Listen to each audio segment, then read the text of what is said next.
오늘 마태복음 7장 6절 말씀을 읽어드렸습니다. 앞선 말씀에 보면은 그 비판하지 말라는 말씀에 이어지는 부분인데 그 말씀에 이어서 같은 문맥에서 볼 수도 있고 또 따로 띄어서 생각할 수도 있는데 제가 오늘은 따로 이 부분을 말씀을 드리려고 합니다. 오늘 말씀에는 진주라고 하는 보석의 이름이 나옵니다. 예수님 당시에 보석 중에 가장 값진 것이 진주였어요. 요즘에는 다이아몬드가 가장 값진 보석인데, 다이아몬드는 15세기 이전에는 가공 기술이 없었기 때문에 그렇게 많이 통용되지는 않았어요. 주로 이제 진주가 가장 값나가는 보석이었습니다.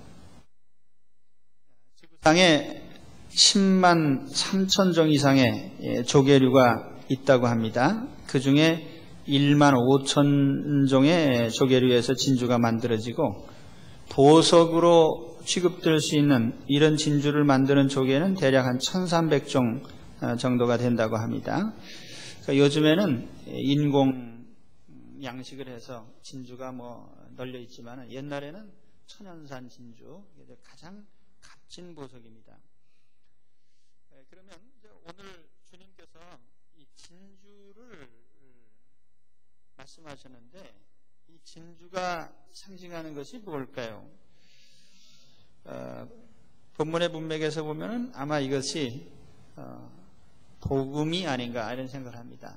또 다른 말로 하면은 예수님 자신, 또 다른 말로 하면 영생 혹은 천국, 이것을 전부 합친 이것이 진주라는 말로 상징이 됩니다. 마태복음 13장에 보면은 천국 비유 가운데 이 진주로 비유한 것이 있어요. 또 이 앞뒤 문맥에서 보면은 바리새인들이나 이런 사람들의 그 비판에 대해서 주님께서 책망을 하셨는데, 이 사람들은 비판을 할 줄 알면서 참 가치를 지닌 메시아에 대해서는 알아보지 못했기 때문에 이런 것에 대한 비유로 생각이 됩니다. 예수님은 우리의 진주시죠. 또 우리가 가진 영생, 우리의 진주와 같이 값진 것이고, 우리가 얻은 천국이 바로 진주와 같이 값진 것입니다. 그러면 여기 개나 돼지로 나타난 것은 누구를 비유한 것일까요? 이건 아마 당시에 진정한 가치를 알아보지 못하는 바리새인들이나 서기관들이나 사두개인들이나 아마 이런 사람들을 빗대서 한 말씀이 아닌가 생각이 됩니다. 오늘 우리에게 가장 소중한 예수님, 오늘 우리에게 소중한 영생과 천국이 얼마나 우리에게 가치가 있는 것일까? 우리가 진주에 비유한다면은 진주의 가치는 그 소유한 자에게 주는 행복감에서부터 시작이 됩니다. 보석을 가진 사람은 마음의 뿌듯함을 늘 느끼고 있습니다. 요즘에도 남보다 좋은 옷을 입고 혹은 좋은 보석을 차고 다니면 우리 여성들이 어쩐지 어깨가 좀 흔들리고 아주 욱시되고 댕기죠. 가치를 지닌 것에 대한, 소유에 대한 행복입니다. 우리 세상에서도 좋은 것을 가지면 우리가 행복감을 느끼잖아요. 제가 초등학교 다닐 적에 우리가 시골에서 처음 이사와서 중랑천변에 22,000원짜리 집을 샀어요. 그런데 그 집이 판잣집이니까 지붕이 이제 요즘은 그런 거 없는데 옛날에 기름 먹인 종이 루핑이라고 하는데 그거 대충 입히고, 그래서 거기가 개천 까다 보니까 봄이 되면은 바람이 얼마나 부는지 몰라요. 그럼 가끔 가다 지붕이 홀랑 날아가 버립니다. 학교에 가서 앉아 있으면 이게 바람 부는 날은 공부가 안 돼요. 지붕이 홀랑 날아가지 않았을까. 우리 집에 남자는 나 하나밖에 없습니다. 날아가면 내가 가서 고쳐야 되는데. 그러다가 이제 고등학교 1학년 때 이제 우리 어머니가 열심히 이제 구멍가게 하셔가지고 집을 지었어요. 땅 사고 빨간 벽돌로 벽 쌓고 이렇게 빨간 기와를 올려서 집을 지었는데 그 집으로 이사한 후에 참 얼마간 행복했습니다. 왜냐하면 지붕이 안 날아가죠. 또 철거당한다는 그런 불안감도 없죠. 그리고 또 집도 이렇게 괜찮고, 그 당시에 그 인근에 그런 기와집들이 많지 않았는데, 그 기와집에 딱 들어가 사니까 정말 참 행복했습니다. 하물며 우리가 천국을 소유했을 때 정말 얼마나 마음에 큰 행복감을 느낄까. 그래서 사도 바울은요, 이 천국을 본 가운데 천국을 환상으로 보고 바울은 모든 삶을 다 바꿨어요. 많이 배운 사람이지만 그가 예수님을 아는 것보다 더 귀한 지식은 없다. 그래서 자기가 기왕에 알고 있던 지식은 다 배설물같이 여기고 버렸다고 했습니다. 또 자신이 얻은 영생보다도 소중한 것은 없다. 그래서 그는 세상에서의 생명에, 이 육체의 생명에 연연하지 않았어요. 차라리 이 장막집을 벗고 내가 아버지 집에 살고 싶다. 뿐만 아니라 천국에 대한 소망을 늘 간직했습니다. 그래서 이 땅에서 언제 떠나든지 항상 살아있으면 주님의 일을 하고 떠나면 주님 품 안에서 면류관 받고 그 생각을 하면서 늘 사는 거예요. 물론 천국은 그 절대가치로 볼 때에도 사실상 참 천국은 어떤 보석보다 값진 것이죠. 세상의 모든 부귀 영화는 다 변질되고 사실은 언젠가는 사라져버립니다. 그것이 외모가 됐든 무슨 지위가 됐든 명예가 됐든 권세가 됐든 그것이 영원하진 않아요. 반드시 사라집니다. 그러나 우리가 얻을 천국이나 영생은 결코 사라지지 않습니다. 그래서 이것은 세상의 어떤 보석보다도 값진 그런 보석입니다. 여러분 오늘 이 말씀을 보시면서 우리에게 예수 그리스도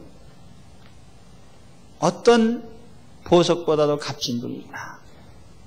우리가 가진 영생이 정말 값진 것이구나. 우리가 가진 천국의 시민권이 정말 소중한 것이구나. 이렇게 마음에 깨달으시기 바랍니다. 그런데 중요한 것은 이 진주 자체도 중요하지만은 진주를 알아보는 눈이 더 중요하단 말이에요. 오늘 주님께서 뭐라고 하셨냐면은 거룩한 것을 개에게 던지지 마라. 진주를 돼지에게 던지지 마라. 저도 모른다는 거예요.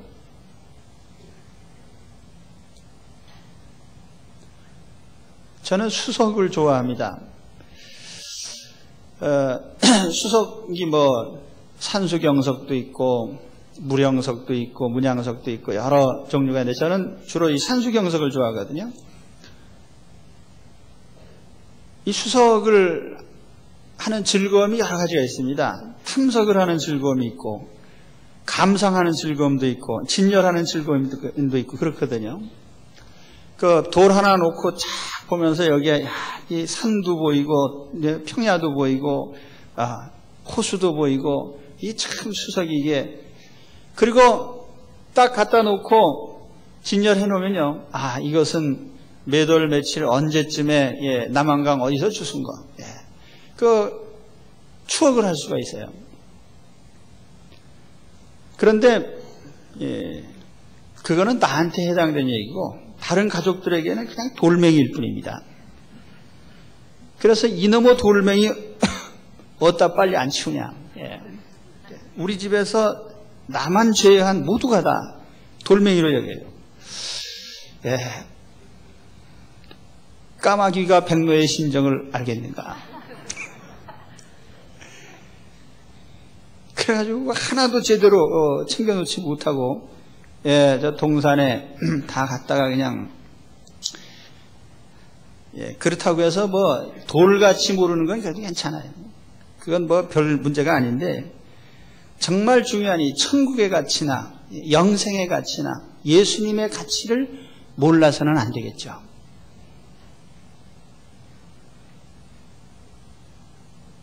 예수님 당시에 사두개인이나 바리새인들 나름대로는 참 종교인으로 대표를 했지만은 그들은 진정한 메시아를 몰랐고 천국에 대해서 영생에 대해서 몰랐기 때문에 그들은 개나 돼지로 이렇게 비유된 것입니다. 여기 돼지하고 개가 나오는데 이 돼지에 비유된 인간 또 개에 비유된 인간이 있습니다. 이 돼지는 탐욕적이죠. 그리고 오직 육체의 안락함만을 추구하는 그런 인생에 대한 비유입니다. 돼지는 먹는 것만 좋아하거든요. 그래서 누가 내게 먹을 것 주나, 누가 많이 주나, 어디서 주나, 뭐 맨날 그런 생각밖에 안 합니다.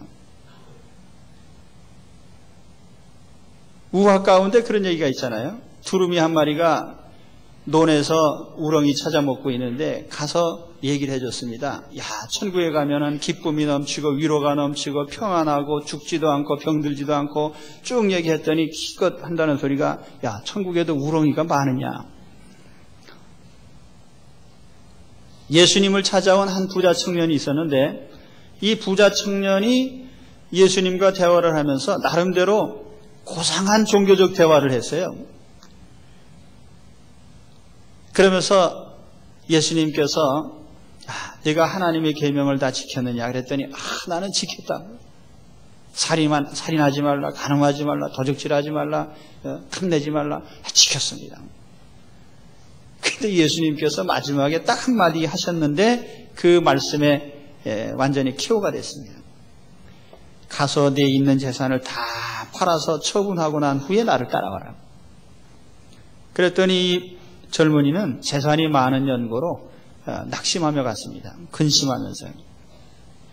그러나 여러분, 예수 믿는 사람들에게, 예수님을 따르는 모든 사람들에게 다 재산을 처분하는 삭개오가 예수님을 믿기로 하고 스스로 나와서 내 재산의 반을 팔아서 구제하고 따르겠습니다 했지만은 주님이 반을 주라든지 4분의 1을 주라든지 그런 말씀 하신 적이 없습니다. 그것은 자기 나름대로의 마음의 생각일 뿐이고 중요한 것은 뭐냐면은 재산이 많아도 재산이 본의가 아니고 그 중심이 하나님께 가 있으면 그러면 재산이 문제가 아니에요. 재산이 적어도 그 재산이 나의 전부인 양 거기에 인생을 맡기고 산다면 그것이 곧 처분의 대상인 것입니다.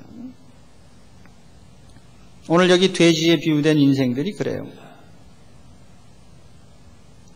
바로 이 땅에서의 물질적인 생활의 모든 것을 걸고 사는 더 높은 가치를 알지 못하고요. 그거에 매여 있는 먹는 문제, 입는 문제 우리 6장에서부터 말씀하죠. 그것이 중요한 것이긴 하지만은 그것이 인생의 전부는 아니라 그 말이에요.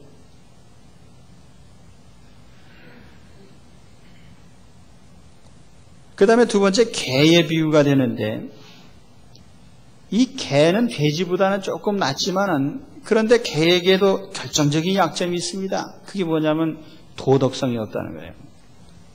개는 사실 인간에게는 좋은 동물입니다. 주인에게 충성하죠. 매를 맞아도 주인을 따라와요. 우리 친구가 개 한 마리를 기르다가 이게 잡종개인데 이제 처치가 곤란해가지고 이웃집에 있는 아저씨를 불러서 부탁을 했습니다. 우리 개 좀 처분해달라. 그랬더니 이 양반이 갔다가 이거 어설프게 잡다가 놓쳤어요. 개가 그냥 한 대 의도 맞아가지고 그냥 피를 흘리면서 도망을 쳤는데 어디로 왔냐면 원주인에게 우리 친구한테로 달려온 겁니다. 달려와가지고 꼬리를 치면서 막 반가워하는 거예요. 자기를 청부살인을 그 부탁한 악랄한 주인인데 그 와가지고 또 꼬리를 치고 그러니까 상당히 미안했다고 그래요. 개는 참 마지막에는 온몸을 다 바칩니다.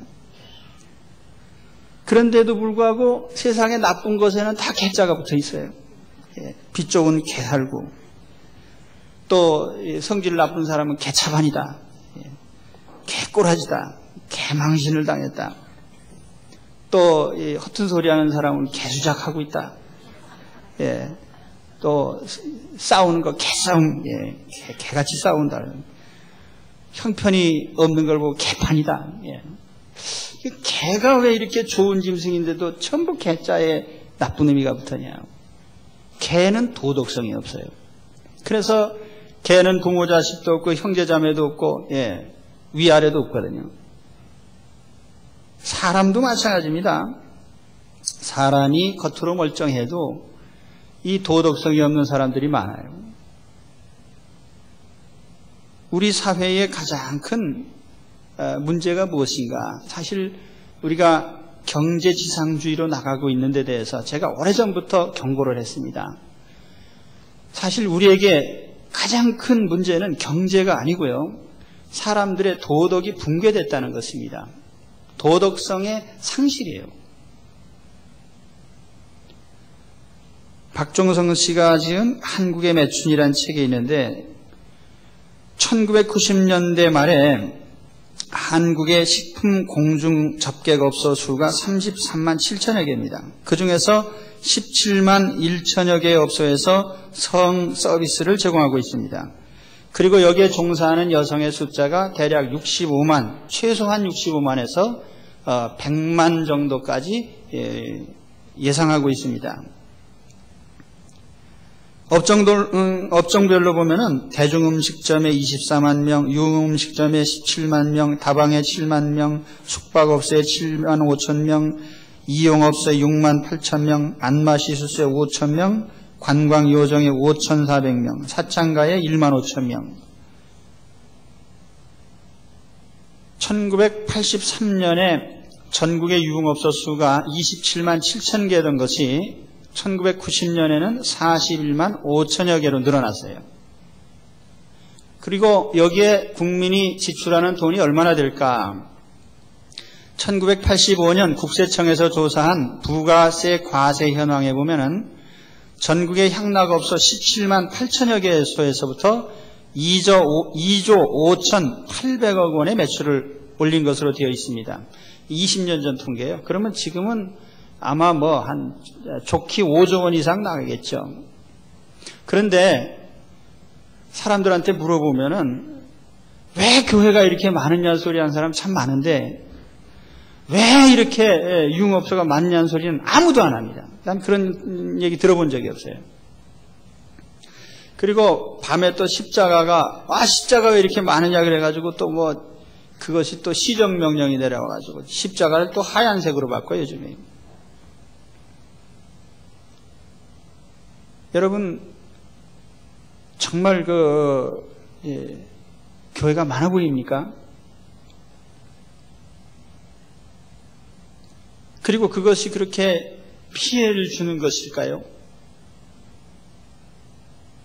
삶의 의욕을 잃고 방황하던 사람이 십자가를 보면서 혹시 하나님의 교회로 찾아올 수 있겠죠. 이 사람은 구원받을 사람이에요.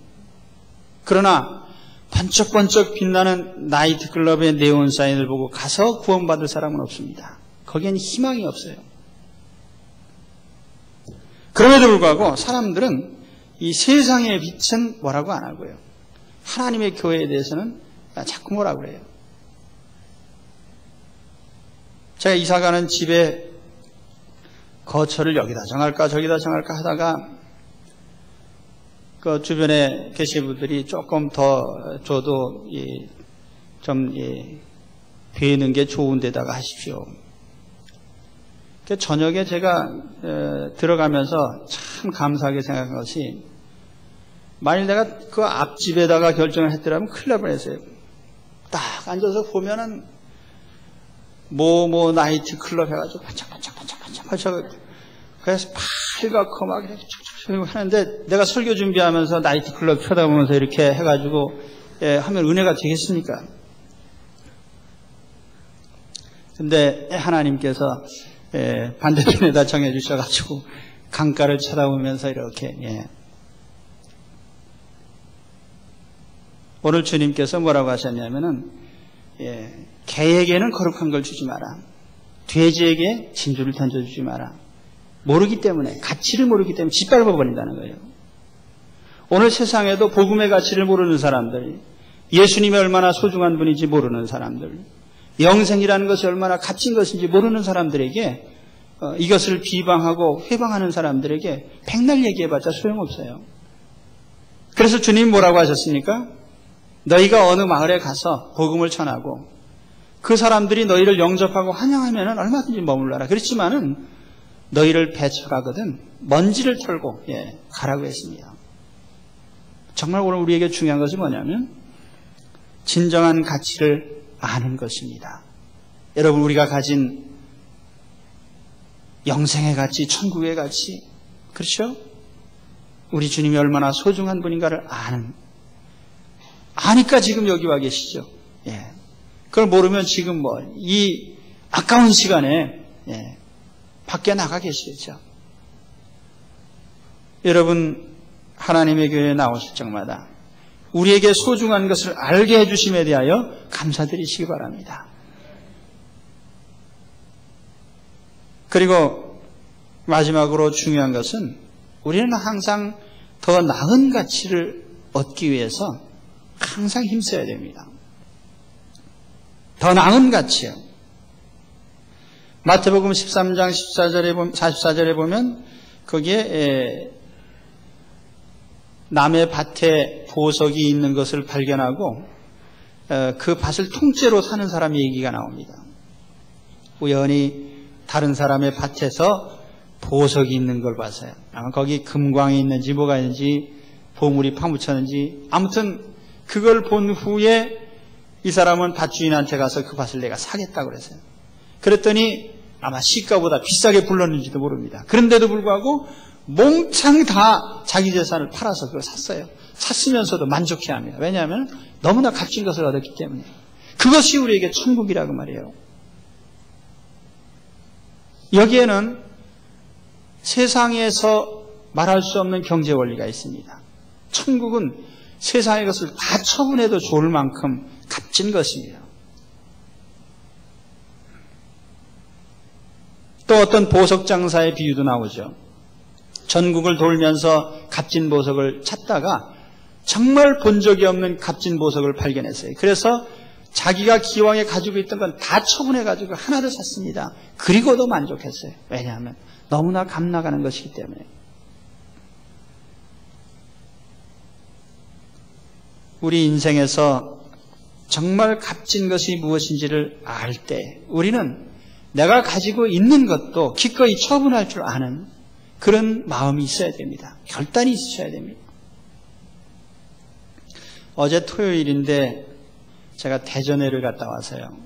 요즘에 될 수 있으면 제가 운전도 안 하려고 하고 장거리 안 갔다 오는데 거의 다 더구나 토요일이고 다른 일 같았으면 제가 안 갔을 겁니다. 무슨 장례식이 있다고 해도 안 갔을 거예요. 그런데 제 친한 친구가 목사 안수를 받는다고 해서 갔었어요. 이제 50이 넘어서 목사 안수를 받는다고 하는데 이 친구가 참 스토리가 많은 친구예요. 제 고등학교 동창인데 서울에서 참 최고 학부를 나왔죠. 그리고 외국에 유학을 한 7년 동안 가서 있다가 박사가 돼서 우리나라의 모 국립대학의 교수로 재직하고 있습니다. 이 친구가 유학 갈 때 금강 반야 바라밀경을 들고 갔어요. 내가 가서 가끔 예수님 얘기하면은 이 친구는 꼭 연불 외우는 얘기하고 아주 삐딱하던 친구인데 유학 생활하는 가운데 이제 교회 출석하면서 주님을 알게 됐어요. 그리고는 이제 성가대도 하고 이제 그러면서 하다가 이제 우리나라에 들어와서 이제 교수 생활을 하면서 했는데 그럼에도 불구하고 뭔가 허전한 게 있는 거예요. 내가 뭔가 주님을 위해서 더 일을 해야 되겠다. 내가 교수라는 일을 하고 있지만 더 가치 있는 일이 뭐냐. 그래서 이 친구가 이제 그 침례교 신학대학, 침례신학대학을 다녔어요. 다니고 그래도 교수로만 하면서도 복음 전할 수 있는데 목회도 하겠다는 거예요. 그래서 50이 넘어서 이제 목사 안수를 받는데 참 제가 많은 은혜를 받았어요. 그러면서 세상에 있는 것이 가장 좋다면 왜 그 길을 또 찾았겠습니까?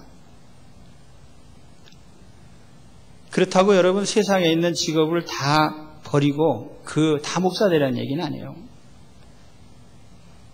중요한 것은 세상에 있는 어떤 나의 현재의 상황이나 그것이 아무리 좋고 최상의 것이라 해도 그거보다는 항상 주님이 최상이요.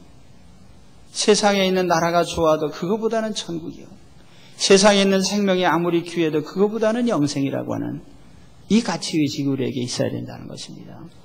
그래서 우리는 항상 그것을 기꺼이 세상에 있는 것은 포기할 수 있는 그런 마음이 있어야 돼요.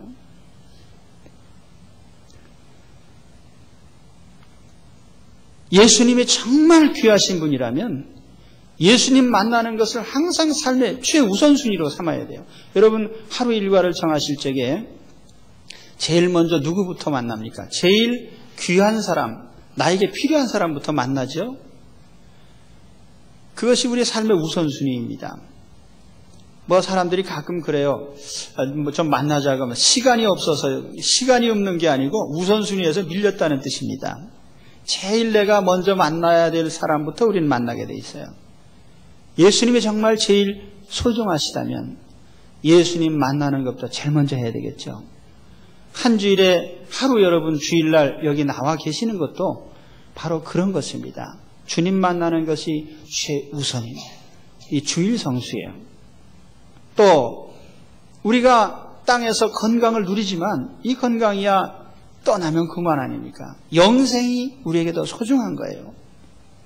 오늘 아침에 뉴스에 보니까 인간 수명이 1000살 정도까지는 살 수 있대요. 1000년.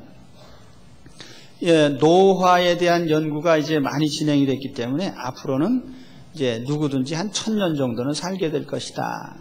이제 그 뉴스에 리플 단 걸 보니까 징그럽다. 1000년 살아서 뭐하냐. 오래 사는 게 문제가 아니라 어떻게 사는가가 문제 아니에요.